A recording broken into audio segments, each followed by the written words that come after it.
Class 8 এর শিক্ষার্থীদের জন্য একটি দারুণ সুখবর হচ্ছে তারা এবার স্কলারশিপ এক্সাম বৃত্তি পরীক্ষা দিতে পারবে। কিন্তু খুব কম সংখ্যক শিক্ষার্থী এটা দিতে পারবে, কারণ যাদের ক্লাস 7-এ ভালো রেজাল্ট ছিল অ্যাটলিস্ট তারাই দিতে পারবে এই পরীক্ষাটা। কিন্তু তোমার এই পরীক্ষা নিয়ে অনেক ভীত কাজ করতেছে, ভয় কাজ করতেছে ইংরেজিকে নিয়ে। অনেকেই হয়তো ভাবছো ইংরেজি তুমি কিভাবে পাস করবা অথবা কিভাবে পড়লে তুমি ট্যালেন্ট বলে বৃত্তি পাবা। আজকের ক্লাসটি তোমাকে আমি বুঝিয়ে দিব কিভাবে পার্ট এ তে আমাদের ইংরেজিতে 3টা পার্ট থাকবে। একটা হচ্ছে পার্ট এ, পার্ট বি আর পার্ট সি।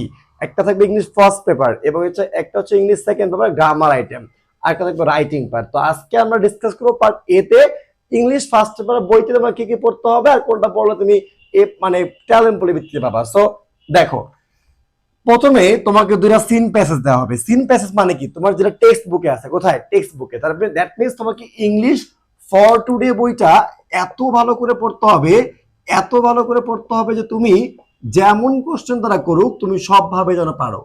কথা হচ্ছে এইটা, ইংলিশ ফর টুডে বইয়ে প্রত্যেকটা প্যাসেজ পড়া চাই, প্রত্যেকটা প্যাসেজের সিনোনিম অ্যান্টোনিম ভোকাবুলারি যা আছে A to Z, answering question, gap filling প্রত্যেকটা তোমাকে সলভ করতে হবে। আচ্ছা, এরপরে দেখো, তুমি যদি অ্যানসারিং সিন প্যাসেজ একটা প্রথমে তোমার একটা কি আসবে সিন প্যাসেজ, ওই সিন প্যাসেজ থেকে তুমি কি পাবা এমসিকিউ। এটা কয়টা থাকবে, 10টা এমসিকিউ থাকবে, একটাতে হাফ মার্ক করে 0.5 করে 5 মার্ক। তারপরে অ্যানসারিং কোশ্চেন থাকবে, কি থাকবে বলো তো, অ্যানসারিং কোশ্চেন। অ্যানসারিং কোশ্চেনে আবার কি থাকবে, তোমার 2 মার্ক করে থাকবে 4টা প্রশ্ন, তার মোট কত হবে 8 মার্ক গেল।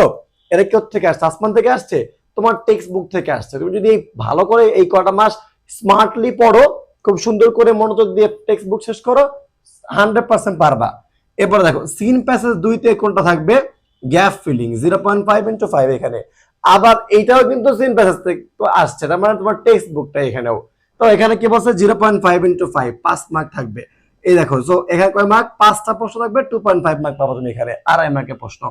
এবার 4 নাম্বার টপিক যেটা আসবে, সিনোনিমস এন্ড অ্যান্টোনিমস, ভোকাবুলারি থেকে প্রশ্ন আসবে। হ্যাঁ, এখানে তোমার জন্য 5টা ভোকাবুলারি থাকবে, একটাতে হাফ মার্ক করে 2.5 মার্কের প্রশ্ন থাকবে।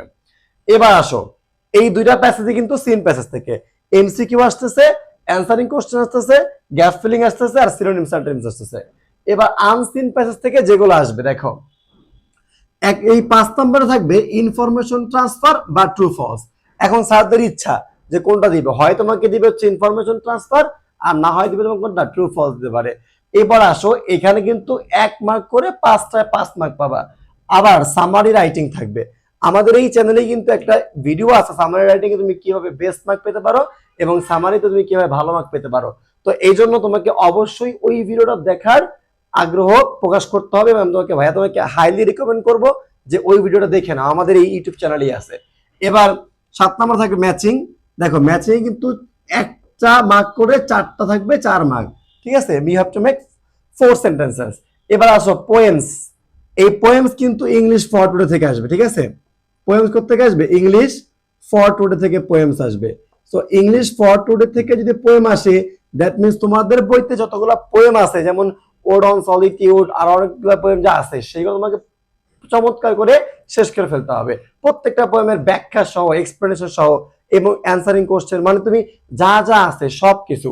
এবার অ্যানসারিং কোশ্চেন তোমাকে দোকান থেকে ইম্পর্টেন্ট খুব, তুমি যদি পারো পোয়েমগুলোকে পড়ে ফেলতে, দেখো একটা প্রশ্ন থাকবে 2 মার্ক করে, 4টা প্রশ্নে 8 মার্ক পেয়ে যাচ্ছ তুমি এখান থেকে।